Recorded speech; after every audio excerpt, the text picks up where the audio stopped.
name is Steph, and I am a fantasy photographer from Lincoln in the UK. Welcome to Artist Alchemy. And I'm John. I am a portrait photographer based in Philadelphia in the US. And we've got a lovely guest on with us today. Do you want to introduce yourself? Hi, I'm Halo. I am many things. I am a photographer. I model. I do various performances, including acting and singing. And quite frankly, if you ask me, I'll probably end up thinking about saying yes. I love that. So yeah, I met Halo because I went to one of the events. So Halo also manages, which you didn't mention, a underwater photography studio. So I went to an event there a while back now, and that's where I met you. And then I followed you on Instagram, and then saw all the many things you do. So let's dive in, I guess. So how did you start? How did you get involved with so many different things? Like, and how do you fit them all in? So I guess it probably started with music mainly. Okay. So I was in a little punk band when I was about 16. So quite a while ago. And I got asked to model some clothing for a punk magazine at the time. And I did that. And then they liked that and they got me to do it again. And then they knew somebody who wanted me to model something for their studio, and then they got me in. And then I just found myself thrown into this kind of model photography world. I didn't actually start doing photography for quite a while. I dabbled a little, taking photos in my garden with my friends and things whenever one of them had a camera. But I didn't really start doing photography stuff until probably about 6 years ago now, because I was oddly of the idea, and I guess some of this could be because of some gatekeeping within the community from some, that you had to have an expensive camera to take good photos, which then I found out is absolute rubbish. You can take great photos on practically a potato. And my entire first 2 or 3 years were on a Canon 450D with a kit lens. And I fell in love with creating the images in that respect because I was used to being in them. But there was so much more I could do to kind of curate it at this point. And that kind of led me down a lot of the paths that I'm on today, including studio managing at Tank Space, which you mentioned. So Tank Space is one of those things that's hard to explain if people haven't been there. It's an underwater studio. So there's a big water tank, there's a rain room. If it's wet, we specialize in it. But I was friends with some folks who were doing some mermaid performing quite a while ago. And they basically were like, hey, do you want to take a couple of photos of us in this tank being mermaids? And then they convinced me to get in. And after that, it just ended up being, I'm going to photograph this with the tank. I'm going to do this with the tank. I'm going to get in it. And I just kind of ended up being assimilated into the space in a very lovely way, until they were like, well, you might as well manage the studio at this rate because you do both sides of it. So now I run the day-to-day things there, which is amazing because it's such a unique space.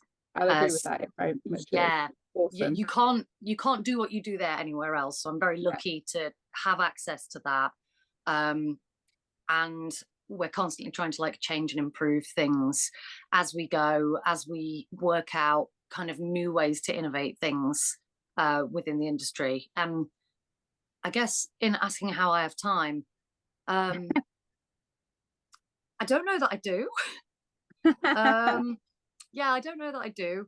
I try and use up as much time as I have in as little of an exhausting way as possible. But I actually have ADHD. So I'm kind of always fast. I'm a fast person. I'm built for speed. So I tend to find that having a fast-paced work environment and lots of new shiny creative things keeps that side of me really occupied as well. So it kind of works for me. Amazing. I love that you kind of accidentally fell into the modeling, and from that you accidentally fell into photography, and from that you accidentally fell into the management. Yeah, apparently if you Like, just say yes to lots of random things, you end up with cool opportunities. that's very cool. I actually follow something called the yes theory, which is all about saying yes to opportunities and things you might be a bit unsure about. Yeah. And it opens up kind of new opportunities for you. So you've kind of done it naturally. Yeah, I mean, I've been woefully underqualified for a lot of the things I've said yes to. And sometimes it doesn't work out in my favor. So I currently have a gorgeous collection of bruises on my Oh, legs. bless you. Because we photograph a lot of pole and aerial performers. Yeah, I've yeah. been getting quite jealous because it looks like fun. So when everyone's gone, I've been practicing. And I thought I had a little bit of hubris, and we were doing a live remote shoot, and I thought, hey, I know enough simple hoop things to do a bit of hoop on this live thing. Yeah, that'll be fun. And then didn't realize that was me stuck for half an hour spinning round and round on this Oh hoop God. because it's remote, it's live. Yeah. So I couldn't just be like, anyway, guys, that's all I've got. I had to just kind of keep making things up. So Oh, bless you. sometimes I come a cropper. I did do aerial before it got closed down. And I did the hoops, and I used to come home and it literally looked like I'd been beaten up on my legs because you have to grip so hard, don't you? Yeah. And I'm all my arms aren't very powerful, so I'm all legs and core. So it's always the knee pits here. Oh, the poor knee pits. I feel you. So, how did you get into the acting side of it? Was it another accidental? Yeah, I think it kind Oh of my was. God. It sounds like I don't do anything on purpose at this rate. So I'd done a little bit of acting in school. I'd done Othello and I'd been Desdemona, which was quite a funny one because I was supposed to dramatically die at the end. Spoilers, by the way, everyone, if you haven't engaged in Shakespeare yet. Yeah, I was supposed to dramatically die, and he's supposed to realize what he's done and take his own life. And he landed on my feet, so I didn't die very well because I made quite the sound. I woke up pretty quickly during that performance. But yeah, I have a friend called Sophie Black, who directs things, who wanted to do some kind of unplugged style music videos. So she got me and my guitar in a very cold antique shop, and then filmed some of these things. And after a while, we'd been chatting for a bit, and she was like, oh, would you like to be in this video I'm doing, or this video I'm doing? And eventually it rolled on to recently, I ended up having my first speaking role, which is in a series called Ren, the Girl with the Mark. And it's in editing process right now. However, the character I'm playing was 15. You do. I don't actually know how old you are, to be fair, but you have got like quite a young looking innocent face. not 15, not quite 15. I'm 32. Oh so God, I didn't know it's that. been a long I thought you were going time. to say like 24 or something. Oh, and I'll take it. I did get ID'd for an energy drink the other day. Oh wow, nice. Yeah, apparently just laughing when someone IDs you because you thought they were joking is a form of ID in itself. Amazing. I'd be like, yeah, of course you can. Of course you have my ID. I'm used to it if it's maybe like a cheeky bottle of wine or something, but you know, a little can of Relentless. I was like, oh, are we really? Okay, fair enough. My partner Excuse me, are you allowed to come into this movie theater by yourself? Yeah. So question for you, do you keep, like, it sounds like you keep your foot into, like you navigate between worlds, but it sounds like you keep a foot into each of these worlds and continue to, you don't migrate, you navigate, like, because are you still doing music? Are you still doing like are you still, you just accumulate new skills, or is it like, okay, now I'm going to focus on this? No, I mean, I'm still doing music stuff at the moment. I tend to try and use the skills I get from various ventures to apply to the next thing. So often I'll start doing one thing and it will naturally kind of lead on to another. Like music led on to having like photo shoots and things, to then leading on to somebody being like, would you like to be in some video work, to then me leading on to going, oh well, there's a thing when you're so in no way am I actually having any negative words on myself when I say this, but I'm not a conventional model, but I'm not a super alternative model either. I sit somewhere in the middle. And a lot of people don't necessarily always know how to categorize me because of that. So I've tended to find that I've had to show people what I can do rather than expect them to cast me for things. So I found that photography at first I wanted to do as a self-portrait expression, because I wanted to go, oh, I know I can do this style, I know I can, but no one's going to book me for it because they don't think that I can. They haven't seen it, which is fair enough. Why would they want to book somebody that they didn't think could do something? So I spent actually most of lockdown self-shooting and doing loads of different styles and putting together looks and things. And it's funny that after that, people were like, wow, okay, yeah, you really suit this look, you really suit that. And they're things that I'd never been booked for before. So I found that having the crossover of those skills means that I can actually do each one of those jobs better. Like being a model who knows photography, I can be like, yeah, oh, okay, so they're using a 24 lens and they're nice and low down, so why don't I do a bit of false perspective work at the moment? Or being a photographer that models, I can let the model know exactly what they need to know to feel comfortable. It all kind of plays off one another. But I do sometimes get like hyper focuses in one area. I certainly do get that, but I tend to try and keep my options as open as possible. I'm definitely not somebody who's like, this is my set path in life. I just know that I like creating, so I'll just take whatever opportunities to do that I can. And accumulating knowledge and skills along the way is just a wonderful bonus. It's a shame that you're not over here. Oh, hello. Sorry. Hello. That's a cat. Sorry, you were saying. No worries. Sometimes I think my dog has main character syndrome, but it's nothing like a cat. Cats are yeah.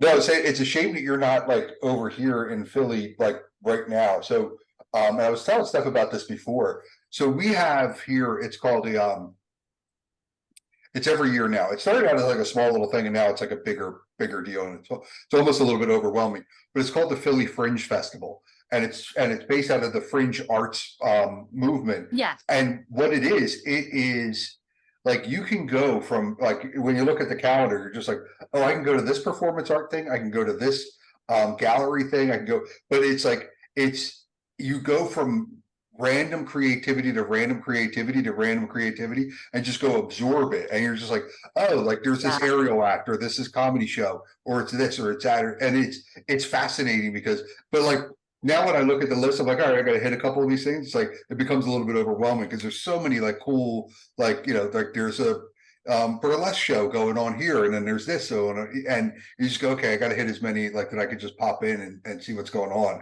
But it sounds like it's right up your alley as far as like diversity of creativity. Sounds like the it's inside all over of my brain. Yeah. Maybe I'm a fringe festival just inside a person. I think you should put that in your bio, to be honest. Yeah, that's it. A human fringe festival. Because but I think that sounds really exciting. And it kind of like, hello. There we go. Look, now you're the main character, Phineas. Phineas, that's such a Harry Potter-y type name, mystical name. We've got Phineas, his brother Floki, and then we've got Grumpy as well. Oh, love it. But but it's funny. It taps into kind of like and I don't know how much like background Steph gave you for this, but like she and I started talking via TikTok because she is highly stylized, surreal fantasy photography. I am much more of like documentary style portrait photography, right? And we were talking about how the differences in art styles, and you know, her background is in theater, mine's in architecture. Like we came from different creative places to come into like these new things that we're working on.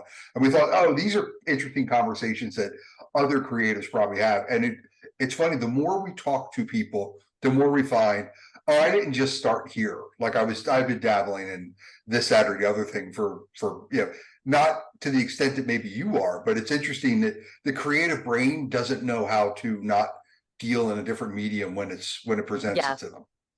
Yeah. I mean, I find often with creative people that, not for all of us, but definitely for some, that sometimes we don't necessarily know when to stop with the creative things as well. Like, you get far too much gratification from the creativity. But sometimes it can be a case of I've had to stop myself because I've been like, okay, I am getting creative burnout now. I know I am. I'm not coming up with the right things. And I need to have like a little reset or something. But I think this is why I love meeting and speaking to other creative people, because creative people, it's almost like they allowed that inner child to come out, they allowed all of that to awaken, and you find a certain level of freedom in that means that you have the most interesting conversations and things as well. Yeah. And look at things in a way that conventionally wouldn't normally be thought of. My partner always says to me, I'd love to be in your brain for just like one day to see how you come up with these weird ideas. I'm like, I've had people say that to me, and I'm like, there's no scenario in which you want to occupy my brain. It's these things come out, but there's other like weird shit that you just don't want to be involved in. Oh yeah. I wouldn't want to invite anybody into this thing. There's always about 20 voices going at the same time, and they're telling me to do 1,000,001 different things. And then I just end up going, or I could just do nothing because I can't decide. There are too many options. Yeah, I had that conversation with my mom once, because like, you inherit that chip from somebody, and it's like, I can have somebody said to me at work when I was in corporate, like, oh, how did you come up with that so quickly? I'm like, I had this conversation in the shower about 1,000,000 times already. Like with this meeting, I already conducted in my head, so I had all the answers because I ran the scenarios. And my mom has done that where she jokes that like for her morning walk, she's had conversations in her head with like, that she needs to talk to my dad about, and then she'll forget to tell him, and then she gets upset with him if he didn't because she forgot. She never actually verbalized it. It was like, it was just one of those scenarios that just went through. I sometimes dream I have conversations or do I was going to things say because the I'm same. processing them. Yeah, I'm exactly the same. And then I'm like, oh wait, I didn't really do it. So have you seen any cross-pollination of your creative endeavors, like when you start to meld things together? Because I think about like music has a certain part of your brain that it's activating, but then when you're doing photography, like are you borrowing from any of that, or are you conscious? Like, do you even know that you might be doing it? So I think I can definitely say that there is a line with modeling and with being on stage and performing music and things, because I'll eagle eye a camera in the audience and I'll know that they're going to want me to step in a certain place or to do a certain thing. But I think there's also the element of me being a photographer there, is I'm like, oh, I know that they're going to be looking for like the shot. So I'm always like, let me help you out. Let me get in the right place for this shot. Something I do find very useful is at work with Tank Space. We have a lot of people. So we run photography days. Sometimes I photograph there. Sometimes I model there. Sometimes I just run hires. Sometimes I'm on like creative teams. And I found quite often it's very good to be able to help people translate all those things. And because I've done each side of it now, and even from the musician's point of view, I've done their side of things. I'm able to kind of make the best suggestions or help people find a way to make things flow. You know how like movies have like fight coordinators or intimacy coordinators? I find that sometimes I end up, especially at Tank Space, I end up being like a water coordinator. I'm like, okay, you have this idea, it needs to happen like this is how the water's going to behave, this is how the person needs to behave to do that, and this is the best way for you to get that. So rather than them figuring it out, I can kind of go, okay, I know I've done something similar before when I've modeled in here, and then I've gotten someone to do that so I could shoot it that time. So actually, if we do that, and that, we can put it together and we can get that shot a lot more easily. So So what yeah, kind I of, think oh, everything no, I go do ahead. kind of crosses over. What, so just for my visualization, what kind of tank are we talking? Like, I'm thinking like an aquarium tank. Like, what are we talking about? Kind of, yeah. Yeah. It's like, so it's about a 3 meter wide. It's a shipping container style, kind of box with a big clear acrylic front, 2 portholes at the side, heated and treated water. It's very nice in there, actually. It's 35 degrees. And it's one of the few places, I think in the UK, at least, I'm not quite sure about elsewhere, but that you can actually take underwater photos, but without the photographer getting wet. So Yeah. you don't need any like specialist equipment or anything. You can just turn up with whatever camera you have, and you kind of observe it as you would through an aquarium, so to speak. But it does mean we can keep it more comfortable for the models as well, because I've done photo shoots in water out in the wild, and they're not comfortable. And yeah, you've got to face whatever elements come up and things. Yeah. Whereas this is a really manageable size. We can control the temperature, we can control the lighting for people. So it's just taking away all of those wild elements. So that And you it don't makes get the murky water either. no, you do. it makes it accessible for more people. You do sometimes get the murky water if people don't listen and they put loads of hair products in. Oh, Yeah. We're pretty strict about that. Oh, right. Have, Okay. have you ever done it as a performance space, like live performance, where you just set everybody up and it's not photography? There's going to be a play underwater conducted. So the reason the tank was actually built was there was a company called Mermaid Cove that was doing traveling mermaid performing, and they actually have a bigger tank now, so the mermaids can swim further across it. But it was originally a performance tank, and that was for like festivals and things. So like a lot of family festivals and whatnot would use that. We have talked about kind of just as a little like tester, possibly having a life drawing event and using the tank as something, just to kind of experiment with it and see what other different things we can do. Oh, this cat! Hello. He's everywhere. The reason why I ask is a friend of mine is a ballet dancer, and she has over the past year or two done a lot of underwater photography with her dancing, and but it's always been still photography. And I thought, oh, I wonder what a ballet would look like if we watched it from underwater. They come down, they do a piece, they go back up, breathe, come back down and do, a second piece. Like, what would that look like if choreographed? Like, it just seems like it would be fascinating. Yeah, so we actually had a group called it was a production company called ADI come down. I don't think it's out yet, but they were doing what was the name of it? It was a famous ballet. I've forgotten the name right now. I'll come back to that if it comes back Like to the me. Nutcracker or something. It was not one of the common ones you see that much now, but it is a fairly popular one. And they basically made a version of that for underwater, and did it with 3 performers. So I'm looking forward to that coming out because I'd like to see that. I mean, we've done things before where you've had like your music video performances, lip syncs underwater, things like that. I have recently been in a series of music videos. They're doing all kinds of crazy things. There's been quite a lot of scenes for documentaries and things like that are more interpretive as well. It's absolutely mesmerizing watching anything happen underwater, because everything flows differently. It's like anti-gravity. I guess it's like watching someone float through space in a strange way. So it definitely works for the idea of things like dance and stuff. So it would be nice to be able to actually show that more and have more performance things like that. Sadly, one of the things I'm not is a dancer. I can pretend to be a dancer for a still image.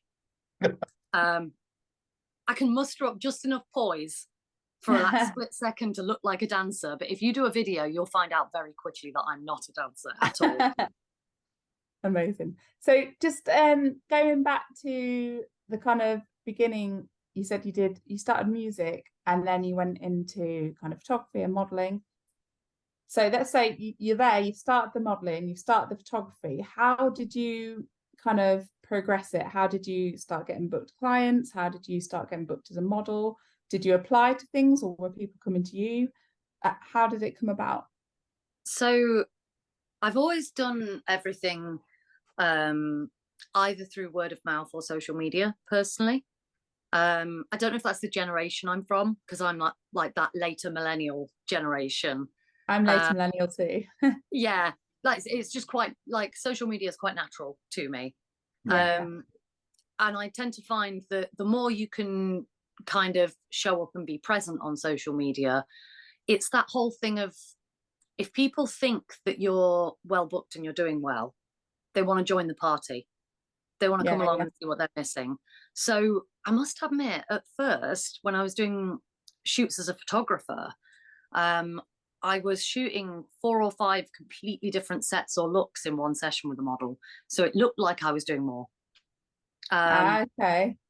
Tricksy. And then it became a terrifying self-fulfilling prophecy where I was doing way too much. So I kind of shot myself in the foot a little bit, because all of a sudden I was like, oh no, I didn't actually expect to be doing a lot quickly. I think That's when you got to raise your prices. Yeah. I tell people that all the time, like, yeah, if you're running out of time, make people pay for it. I'm not very good at that. I'm happy with where things are at the moment, regarding all of that, but I always grew up broke. So I'm always like, oh, what if I got someone like me and I factored them out of this? But I've kind of just realized that I have a set thing, but if people ever come to me, I have bespoke options as well. Okay, and obviously nice. there's a limit to how low you'll go, because you have got to put a worth on your work and everything, and on your time. But equally, I understand not everybody has the same situation. But yeah, like sorry, I saw a photographer the other day who said that you should have a good, a better, and a great. So the good is the one that kind of you're happy to do it for that price. The better is slightly more, and you're like, oh, this would be great. And then the great one, like amazing one, would be like, oh my god, I'd be thrilled to do this. Yeah. But I think as creators, I've said this to John before, the business side of stuff tends to, and the pricing side of stuff is certainly something I struggle with, because I'm a bit Definitely. like but I'm getting better. I am getting better. But John's like, no. John's been in the game too long. He's like that. No, this is what's happening. Well, I mean, like, so I have 2 degrees. One's in architecture, one's in business. And so like I learned about business and marketing and branding and positioning. And it is tough. It's tough for all of us. Like when you think about like if I want to have time to do these other things, then I need to position myself. I'm a luxury product, and not everybody's going to be able to afford me. But then what I'll be able to do is then donate that to things that are worthwhile for me. So then I will do free sessions for this nonprofit, and kids that are involved with that, or pets or whatever. I did like a bunch of heart players, things like that. So I can donate that time because I make the money over here. So I let those that can afford me fund the other things. Or at least that's the balance I'm trying to make, is get to that space where super smart way of doing it though. So it's just that I'm actually doing a charity shoot on Saturday, my first one for charity. Oh, nice. And so sorry, I digressed there. So you just kind of started putting stuff out on social media and kind of almost fake it till you make it with the ones that you had? The modeling stuff, I just I used to turn up to a lot of just like creative socials and things. To be honest, I had a period of time, maybe when I was about 17 moving on to 18, where it looked like, at least in the more kind of local alternative world, I was more on the up and up. And then I had, for lack of a better phrase, but a bit of a sore relationship. And I kind of took a step back. I did the odd bit, but I wasn't pursuing that as heavily. And then once I'd kind of left that relationship, I was like, am I going to be of the right age to keep pursuing this? Because obviously there is a lot of age gating in modeling. Yeah. And then it was around lockdown when I started doing all those self shoots and things. And after that, I've been more heavily booked than I ever have before. Yeah. Oh, nice. So I like to think that one reason for that is that I know myself now. Yeah. Like I know myself, I've had time to know and accrue skills, and to kind of work on my craft a bit more and know what I'm good at and what I'm not. But also I think another factor of that is I've been confident enough to show people what I'm good at, rather than asking people to let me show them. Yeah, you created it. You've already created an established portfolio. And then once you put those things out into the world, eventually you'll attract the people who like that thing, like whatever that is, whatever your niche is. But when it came to photography, for my first year, I made a pact to try and shoot a pact with myself to try and shoot 100 different people as full photo shoots. I ended up getting about 140. Because I wanted to make sure that I knew how to shoot a range of different people, because I personally don't like it when you go onto someone's portfolio and there's like just one type of person on there. Yeah. Because if I was aspiring to model, or I was a client wanting to book and I just saw that one type of person, I'd be thinking, oh, maybe they don't want me. They're not interested in me. And I like to think of like the Earl Grey hot photography side of things is like a fantasy quantum universe where everybody gets to be who they are, but without any of the inhibitions that they have in everyday life. And they can just be the most fabulous version of themselves. And that doesn't mean hiding things. That doesn't mean taking anything away. That means just curating that into a form that makes them feel fabulous about things, whether that be something like age, size, disability, whatever. It's a way of incorporating it. So we're not necessarily doing a shoot that's just about that, but we're doing it about the person, and that just happens to be a factor there. That's very empowering. That sounds like a great shoot. Is it because I thought you mainly worked with models and like companies and events rather than just an individual who wanted a photo shoot, and would that be right or no? It's so I'm not doing as much freelancing at the moment because we're super busy over at Tank Space. But pretty much every weekend at Tank Space, including this one coming up, we have pole and aerial groups coming down to us, and they're not usually models. They're usually just performers or people who happen to go to a pole class that would like some photos. So nowadays, I actually spend most of my time photographing non-models. But before that, I would quite often just kind of find folks that were like friends of friends and things and be like, that person has an interesting face, and be like, would you like to come and be a model for the day?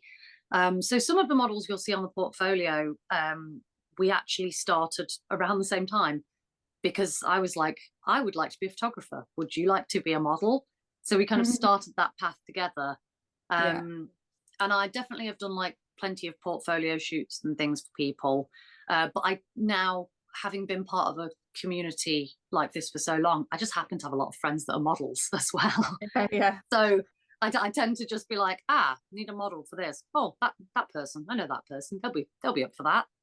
That was actually how I got started. Like, it was like, so I had finished architecture school. I wasn't doing that. Like, I was taking photos of the city, doing a lot of, street scenes, things like that. Then I would go to like Instagram meetups and just meet with people. And then like you inevitably take photos of people. And then it just became one of those things where it's just like DMs through Instagram. Either somebody reaches out to me or I reach out to them and like, let's make something. And then like, okay, now I'm starting to build a portrait portfolio and I'm really starting to dig this. And like to this day, like some of them are now like doing modeling full time, and some of them like just went on to other things. But it's like one of those things where it was in that little sweet spot. I don't know that it exists now, like I don't know, I guess now with TikTok, it's like everybody's doing video stuff, but like there was a period of time when people were just like, okay, let's just photograph each other and just see what happens, you know?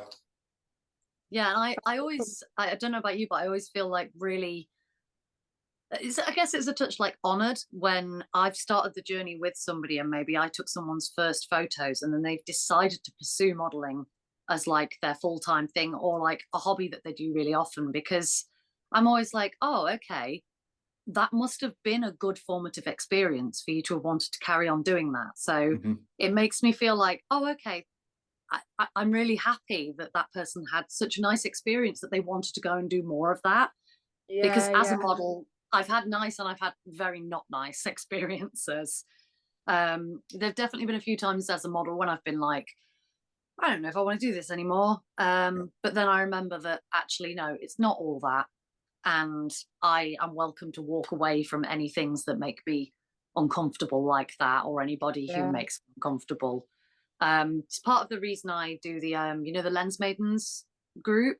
So Lens Maidens is a female empowered creatives thing, isn't it? Yeah, female identifying and non-binary creatives who honestly, we just get together, we meet up and we take photos of each other. Sometimes people will cast work and things through there. Sometimes they'll just ask questions. It's a lot of supporting one another and finding ways to make everything feel empowered and comfortable and safe. And often like the most safety you can find is just having knowledge of your rights within certain settings. So knowing that it's not unprofessional for you to express that you're uncomfortable with how something is done or said or an idea. So we've been very lucky to have quite a few very experienced models who are really happy to chat to newer people. And it's not all been as active recently because I've been doing a lot of other work. But I know whenever we get back together for meetups, it's always just, it's all about positivity and hype and helping each other like get better at what we're doing. So I absolutely love that group. It's just I just want to wrap my arms around that whole group and be like, thanks for being wonderful guys. So not that like sorry, John, go on. No, I was just gonna say, like, not that like, and I don't want to stay in the negative too long, but like in that, because we've talked about this before, and there's something about like the profession of photography that attracts like there's some outlier people, but they were the predominant force for a long time. And I think part of it goes back to that gatekeeping around equipment. Like I was never a super gearhead, right? It was like I don't need like the next thing. Like if this camera does what I need to accomplish in this thing, then that's the right camera for that moment. I don't need to like, nerd out. I don't even know how many megapixels my camera actually has. I'd have to look it up. Like it's not a thing that I like remember. Are you seeing, just me personally, I've seen a dramatic shift in the past like 5-6 years where you're starting to see more women included, more non-binary, more, and you're starting to see more people, greater representation in the profession. So therefore a lot of these old these old pitfalls are starting to fall away. But like I'm also a guy, so I was never really truly affected by any of these things. So like, are you seeing that shift happen? Definitely, for sure. I think a massive factor in it is if you're thinking about this, not to get too political into things, but if you're thinking about the fact that you said about the tech and stuff, the prices of cameras and the prices of being able to get a decent camera that will enable you to take portfolio standard images, the prices of those things have gone down a lot as we've become more familiar with technology and we've had so many different advances. Whereas it used to be a case that you'd have to drop thousands and thousands of pounds at once. You can quite often, especially if you go the second-hand route, get things for a couple of hundred now that will serve you for quite a while. But when you look at, so this kind of applies to a lot of women, but also a lot of like minority groups and things, because I am seeing like more diversity in photography overall. A lot of the higher paid jobs were with older men. So a lot of the access to that kind of equipment was only with the people who could afford it at that point. So photography on a professional level was almost like a luxury, I think, it would have been too much of a luxury for other people in different groups. And like, especially since, I mean, when was it? Was it something ridiculous like the 70s or 80s that a lot of like women were able to actually have their own access to a bank account and things without being married?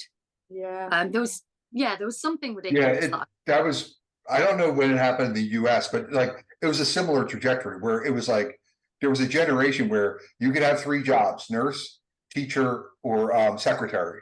And it was Yeah. like other, everything else was inaccessible for the most part. And there were some Yeah. outliers, but like I think we're starting to see more. But to your point, like no one gatekeeps like an old white man.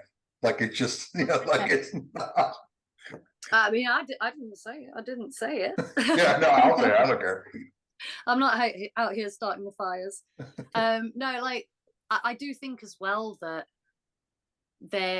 it's important to have, as much as it's important to have different people's images for modeling and ad campaigns and things like that, because that representation does matter. It's important within the photography world as well, because there are different gazes that you look through.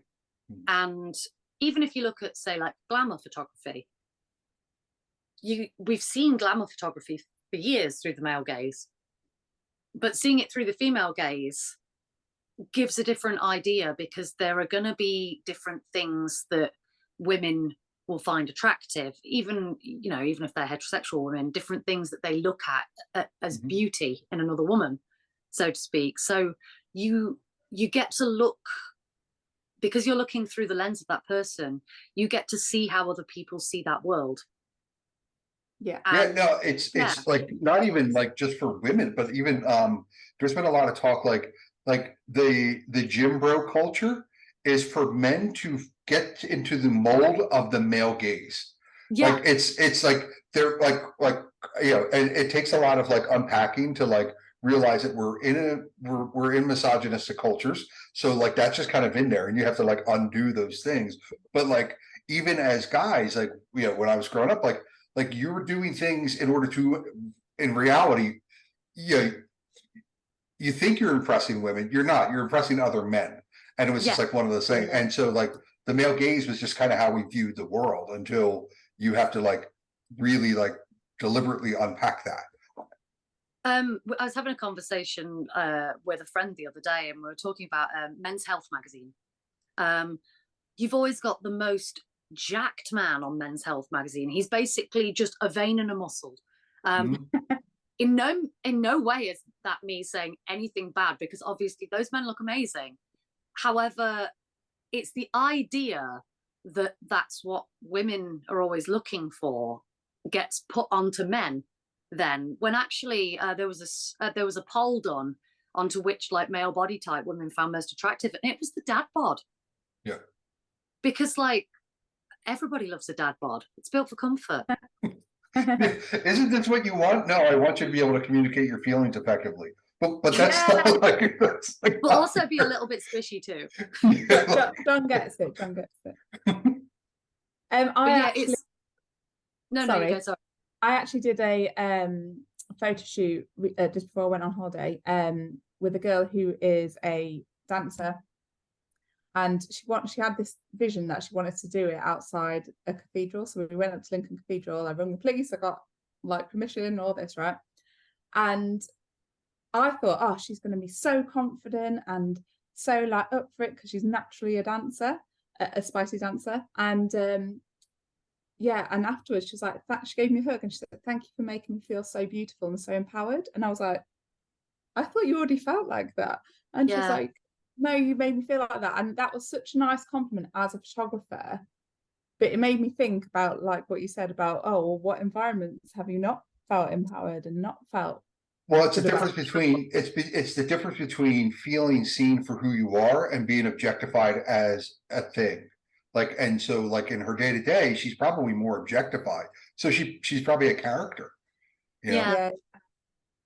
I mean, one of the things that I absolutely love about having such a diverse range of people come and do, especially like the pole and aero groups at Tank Space, is you will get so many different people And I do sadly hear a lot of people saying things like, oh, you know, I'm too big to be sexy, or like, I'm too old to be sexy, and things like that, or like, oh, I haven't got this or I haven't got that. And I've started just stopping people and saying, okay, who is that serving? Because it's not you. There's no reason that this is something that's serving you. What it is you've had someone bad in your life, or you've internalized some capitalistic idea that wants your money to make you think that you have to buy this, that, or the other product. Or you've taken on some kind of weird Hollywood thing that, again, in itself is just made to make money and sell products. But none of those things are actually true. Like beauty and like being sexy and things like that, it's literally a state of mind. It is exactly allowing yourself to be those things. And that doesn't have a cookie cutter that it fits. That can be so broad as like a spectrum. And it's been wonderful for me as a photographer as well, because you don't often get the opportunity to work with such a diverse range of people, because a lot of those people are told by society that they're not the desirable people. So they don't want to go get photos taken of themselves. They want to actually hide away more. But the more that we see lots of different people photographed, the more we'll realize that there is absolutely no such thing as like normal or what is right or wrong. And that there are like gorgeous things that can just be captured about so many different types of people. So I feel very privileged to have had the opportunity to work with such a broad range of people, because it's opened my eyes up personally as well. So I don't see things in such like what I call Hollywood gaze anymore. Yeah. I have a broader spectrum in my mind of what beautiful is now, which feels lovely. It's funny Okay, you Hayne say is the that. president. It's funny you say that, because like I don't think I realized, like, and like when you process it, you're like, oh, of course. But I don't think I realized how much like the entertainment industry had had kind of formed, like crafted my worldview in some ways, right? Yeah. And it wasn't until I saw a documentary. It was Laverne Cox, who is the trans woman actress who was on Orange is the New Black. Yeah. She did a documentary series on trans representation through media and how it has negatively impacted the entire the entire population. And you thought, you know what? Like, I never thought about it. Like, that was, I was saying to somebody not long ago, like, I'm a fairly liberal guy in a large city. I have lots of gay friends. I probably know maybe 2 trans people overall. And it's not that, it's just that I just don't have access to them. And so then my only viewpoint would be through media. And so therefore it's like you don't get that. And I'm a guy who like has access to more people than somebody in, say, rural America or the middle of England, like where they may not have access to the volume of people that I do in a day. So it's one of those things that media really does frame our view of different people, and in a way it's not good. It's not healthy. I mean, it's better now, but it has certainly not been good. It's one of the reasons I think when you have a job like we have, where you get to capture images and create things that people will see of other people, like, it's one of the reasons I think it is important to have representation, because if people are only ever seeing one thing from all of their media about groups, they are inclined to believe it because they've got nothing fighting back against that. But a lot of the time it isn't because of any personal bigotry they have. It is literally just that they lack the experience to know otherwise. I did a lot of work as a photographer with a Muslim charity group, and it was amazing to actually like have the time to sit and chat to everybody about like what Islam meant to them. We did like iftars for Ramadan and things, and finding out exactly why people do things, how people interpret things. And like we all know that Muslims have been massively vilified at certain points in the media. So actually just getting the chance to sit and chat to people was amazing. But it's not something that I would have necessarily done if it wasn't for doing the events photography, just because a lot of the models in my area are not Muslim models. So if I was just doing portraits, I wouldn't have had an opportunity to sit and chat to everybody there. So doing event photography is certainly a way I've found to really like actually open up your worldview. Like I've always been a very liberal person, but I'm never going to imagine that I have enough knowledge about anybody. I'm always going to think there could probably be more I could learn about this to understand this person more, or to like understand this person's culture more. So, you know, having the opportunity to actively go to those things is amazing. Yeah. And just talking about events, this is going off on a slightly different tangent, but I've been wanting to ask you this. So you did stuff for the Download Festival, right? I did indeed. So John, just to explain, do you know what the Download Festival is? No. Okay, It used to be Monsters of Rock. Is it some sort of weird British thing that, like, you know? Do you guys even have music festivals during the summer in America? Yeah, we have huge ones. Like like the famous ones are like Lollapalooza. I'm trying to think of like some of the other, like Woodstock as well, right?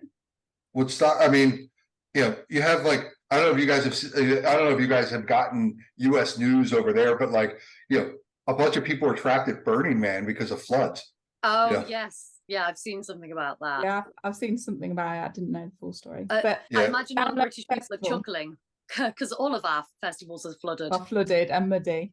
Yeah. Yeah. But yeah, they were actually like they had to shut the road. They had to shut the road down, and nobody had access to leave. Like they were just like stuck there. And the Download Festival is a big festival. It's one of the biggest actually in the UK summer, and it's like kind of rock music. And Halo did a load of like promo stuff for it, and it was live on their like screen. And I was like, that's so cool. How did that? Oh, that's cool. So it's actually my third year doing stuff for Download. I did some of their campaigns before. That actually, again, that's another thing where it was just word of mouth. A model I'd worked with happened to work with a photographer for the Download shoot one year, and then he wanted to outsource because he had too many other things on. He actually works for National Merch, who do all the merchandising for like Reading Leeds Download, things like that. And he wanted to outsource, so he had more time to work on other things. So he was like, oh, you know, this model's worked with this person, dropped me a line and was like, would you like to? And I was like, yeah, yes, I definitely would like to. And I think because we've done it a couple of times, he'll come to me with a mood board and I'll go like, got you. And then he'll kind of like let me just pick models and do things. So yeah, this round was, it felt fitting, not just for me like working at Tank Space, but also for Download being a famously wet festival as well. It's sometimes nicknamed Drownload over here, but yeah, it felt fitting to do things with like the rain machine and stuff, and the merch had all these like neons on, and that was on his mood board. So I was like, okay. And then I was like, I'm gonna get a motorbike in the studio. So a wonderful guy named Eddie let us borrow his bike in the studio. But that was awesome because I'm not typically a videographer. I do a bit of it, but I don't really put myself out there as much as a videographer because there's a lot more I'd like to learn before I officially put that title on. But yeah, that was one of the first times I've seen anything I've videoed on like a big screen as well. And cool. Actually one of the models for that is actually our studio supervisor at Tank Space as well. So it's like, getting to keep it in the family. Oh, nice. I saw that you had Rowena on it as well. Sorry. Rowena? Yeah. Runa. I always called her Rowena this whole time. And she's in she's a singer as well, and like a rock chick, and like really she's cool. Amazing. She's just ace. Like I aspire to be her. I aspire for her to be my wife. She does the bass for Delilah Bomb, and then she has her own music under Runa as well. I was actually, if you look up the music video for Glitch, which was her first single, there we go. I'm actually in that music video, and that was great because they had an idea of what they wanted. We did the choreo in about an hour that morning, and then we just all pretended to beat each other up all day, and it was fantastic. Some of us were a little physically beaten up too, but I think that's because we were having far too much fun. Yeah.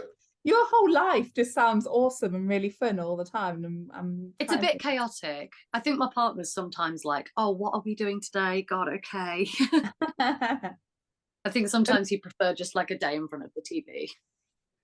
Which I guess you never get really, because whenever you put stuff up on socials, I'm like, it's literally like 11 o'clock at night, and she's like, I'm starting to edit. I'm like, there is actually a reason for that. So I work better at night. Okay. I'm not an early riser if I can help it. So I tend to sleep a bit later in the day, but that does mean that I magically activate about 9 p.m. So from like 9 till 12, I'm super productive. So I've just learned not to fight it. Sorry. I said energy activate in a really geeky voice. I like to think of it as if we were all cavemen, I'd be God in the camp at night for us. Mm-hmm. I'll keep us all safe at night. You guys can do the morning. I'm there at night. Yeah. What's funny, they've actually done studies, and some people's like your rhythm is different, and your brain rhythm is different. And so I'm a morning person, right? I'm up at like 4:35 a.m. Like that's just, but that's when I am up, and that's when I function.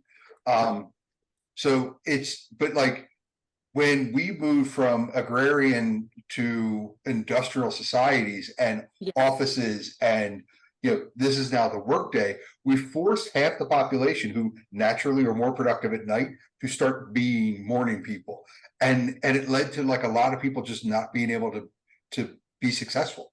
Yeah, I mean, it does annoy me as well, because there's this idea that if you wake up late in the day, that you're lazy. And I'm like, but I'm doing exactly the same amount of work. Yeah. But just at a different time. Yeah, so I'm just like, well, how are we figuring that? Yeah. Well, I wonder now, like, if you're going to start to see people falling into those niches now that you have more ability to remote work. So when I was when I worked in corporate, I worked for a financial company here, and we had they have a London office. So there was a project I was working on where I had a team in London. So but to work on my schedule, they had to come in 5 hours late because I'm not getting in 5 hours early for them. So like but so then they were working on a shift schedule where it was like their day started 5 hours later than a normal London day, because that was just the way it worked. So what you're telling me is that I need to remote work with people in Australia, and then I'd be on a normal time schedule. You'll be on the normal time. Yeah. Or even like, because like it's what, 7 o'clock where you guys are, or almost 8 o'clock? Almost 8. Right. So it is almost 3 o'clock where I am. So, like this is the middle of my day. Oh, okay. I'll just remote work with you then. Yeah. There we go. Oh wait, no, you're up early. No, I won't. Yeah. I was going to say that I'm a morning person. I'm quite a morning person, but then you said 4, and that made me go, so maybe I'm not a morning person. That's not the morning. Those are the devil's hours. That was something I got into when I was working full time and doing architecture school at night, and 5 a.m. is when I could go to the gym. So it was just like, all right, well, and then I just got into that mode, and then that became my thing. And then when I adopted my dog, like I was still in that mode, and now like even if I try to sleep in now, like she's gonna wake me up because it's like we gotta go, But like I had a 7:30 networking breakfast this morning, so I had to get up at like 4:45, get her out, get her fed, then get showered and changed, and then off I go. So I must say, animals do help with that. Yeah. Yeah, they're good alarm clocks. Just before we wrap it up, Halo. Sorry, did you hear that? What was that? No. So we've got this thing in, because it's summer, comes the end of summer, and it gets the mosquitoes.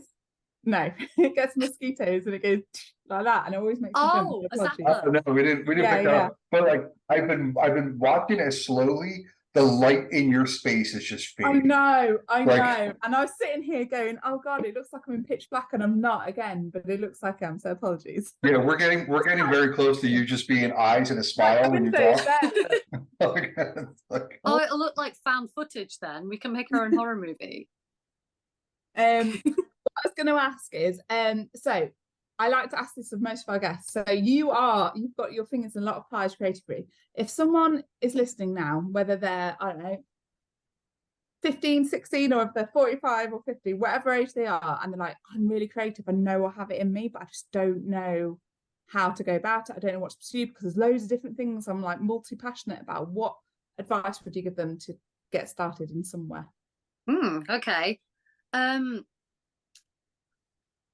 I would say firstly, to kind of have a look at what the things that appeal to you are the most for you being involved in, because sometimes you can think creatively that you want to do something, but actually you just enjoy consuming that thing. So find the things where you're like, I would love to actively be a part of that. You don't necessarily, and I'm totally not trying to put anybody off education, but when it comes to creative things, you don't necessarily need to go get an education in that. It's something that some people find very helpful, but other people find actually that drains the creativity from them. I tend to find that things like making huge like pin boards and mood boards and kind of immersing myself in those things is a good way to start and like focus on what I want to do. It sounds a bit cliche, but I'd say the best way to actually get involved in anything is to just go for it. And obviously I mean that do it in a way that is safe, do it in a way that isn't going to put too much pressure on you. But if you get an opportunity come up where you're like, oh, actually there's a random class or a random social for something like this going on, or there's an event for like makers that's going on, and I'd love to go to that because I'd love to one day be able to do something like that, go and talk to people. Chances are, if you feel awkward, they're just as awkward as you are, because we're all really awkward. Creative people are socially awkward little turtles. Don't be afraid to ask people how they got started. Ask them what they found are good ways to actually find these things. Don't expect to get paid for it quickly at all, because you've sometimes got to kind of try these things a couple of times before anything like that will come up. Do things because you enjoy them. Do things because you want to do them, not because you want to make lots of money out of them. Because later on you can find a way to go, okay, I love this, how can I finance that, if you do want to make a career out of it later on. But really it should be about engaging that passion so you can make something your own, because ultimately it's your uniqueness that is going to draw people towards you. And if you're unique and reliable and honest with what you're doing, I very much believe that you'll have the right people come to you. Yeah. That's something John said a few times as well, like you will bring in the Manifest. right people.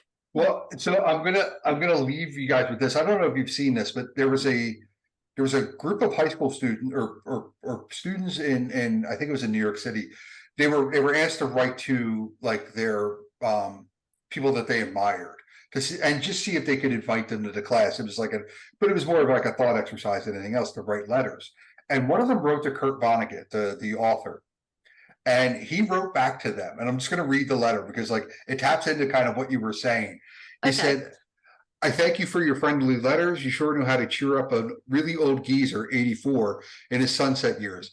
I don't make public appearances anymore because I now resemble nothing so much as an iguana. What I had to say to you, moreover, will not take long. To wit, practice any art, music, singing, dancing, acting, drawing, painting, sculpting, poetry, fiction, essay, reportage, no matter how well or badly, not to get money or fame, but to experience becoming, to find out what's inside you, to make your soul grow. Seriously, I mean, starting right now, do art and do it for the rest of your life. Draw a funny or a nice picture of Mrs. Lockwood and give it to her. Dance home after school and sing in the shower and on and on. Make a face in your mashed potatoes. Pretend you're Count Dracula. Here's an assignment for tonight, and I hope Miss Lockwood will flunk you if you don't do it. Write a 6-line poem about anything, but rhymed. No fair tennis without a net. Make it as good as you possibly can, but don't tell anybody what you're doing. Don't show it or recite it to anybody, not even your girlfriend or parents or whatever, or Mrs. Lockwood, okay? Tear it up into teeny-weeny pieces and discard them widely in separated trash receptacles. You will find that you have already been gloriously rewarded for your poem. You've experienced becoming, learned a lot more about what's inside you, and you've made your soul grow. That's so sweet. Fantastic. Like, I came across that, I thought, that is fantastic. Like, just make the thing. Like, make the thing. Yeah. And just, and then see where you want to go with it. I mean, I think in our modern day society, we have this idea that everything that we do, we have to be able to make capital on it, but or to be really good at it. But sometimes just do things because you love them, do things because you enjoy them. You can be a dancer and not be good at dancing. You can just be somebody who likes dancing, and you don't have to stop doing it if you're not perfect at it yet.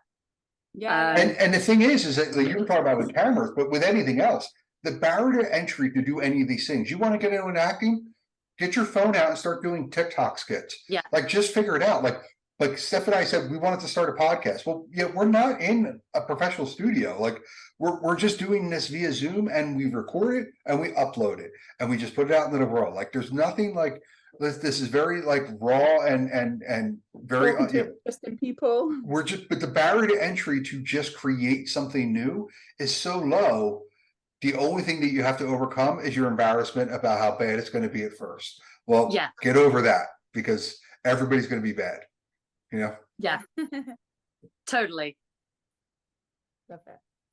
Okay, so we are now at 4 minutes past 8, so we'll wrap it up there. But thank you so much for your time, Halo. Where can people? Thank you for having me. I know, it's been so nice and so interesting. It went off into a conversation which I didn't think would happen, and it was really like eye-opening. So that was I'm great. sorry, that does tend to happen when I'm around. Oh no, I love it. A tangent. Yeah, I'm an ADHD side quest guy too. So. Oh, good. I'm glad you know the side quests well. Yeah. Where can people find you? So, if you want to find me, I have various different things I'm doing. If I'm on Instagram, my photography is earlgreyhot.images, Star Trek fan. I was going to ask you, because like anytime when I was like putting in your email, and anytime I hear Earl Grey Hot, I think of Picard. Like, and I didn't know whether I know it's a popular tea in England, so I'm like, maybe it's just a tea thing. But for me, it was a Picard thing. Like, I was like, all right, I know. It's for my captain. Or I'm just at Halo Haynes on anything else, pretty much, if you want to see the modeling side.